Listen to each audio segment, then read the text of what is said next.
Bentrok pasukan Salib dengan pasukan Mamluk terjadi di Timur Tengah, yang merupakan bagian dari Perang Salib.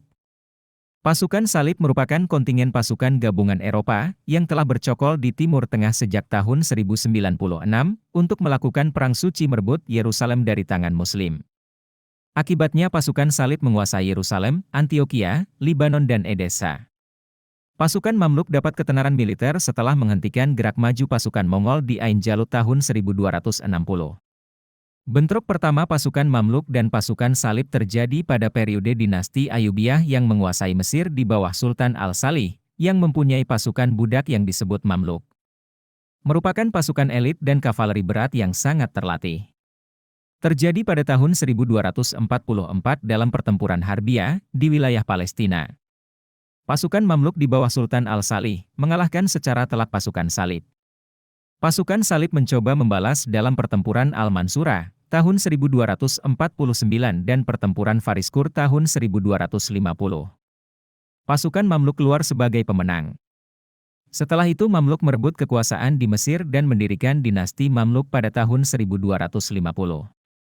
Di bawah Sultan Baibar tahun 1260 sampai tahun 1277. Pasukan Salib mengalami kekalahan yang signifikan. Beberapa kastil dan kota penting jatuh ke tangan pasukan Mamluk, termasuk Antioquia, Caesarea, Arsuf, Avad, Jaffa, Antioquia, dan Chrak des Chevaliers. Pasukan Salib terus-menerus berjuang untuk bertahan hidup karena mereka kehilangan lebih banyak wilayah karena serangan pasukan Mamluk. Benteng besar terakhir pasukan Salib yang jatuh adalah Acre atau Akko yang direbut Mamluk tahun 1291. Yang memastikan terusirnya seluruh pasukan Salib dari Timur Tengah.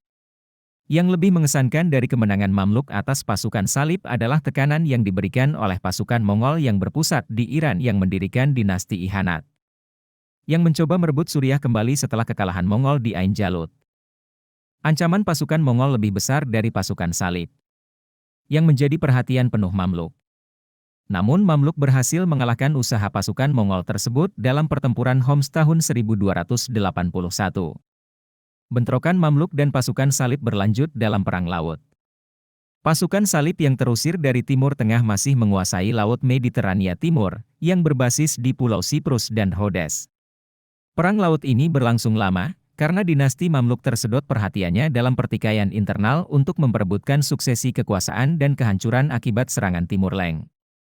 Pada tahun 1424 sampai tahun 1426, pasukan Mamluk memperbarui serangannya ke Pulau Siprus. Dengan lebih 100 kapal, pasukan Mamluk merebut Siprus pada tahun 1426. Yang tersisa dari pangkalan pasukan Salib hanya Pulau Rhodes. Pasukan Salib merupakan salah satu musuh utama Mamluk pada awal berdirinya kesultanan mereka. Akan tetapi, ancaman yang mereka timbulkan terhadap kesultanan tersebut berkurang seiring berjalannya waktu. Kesimpulannya pasukan Mamluk lebih banyak mengalahkan pasukan Salib.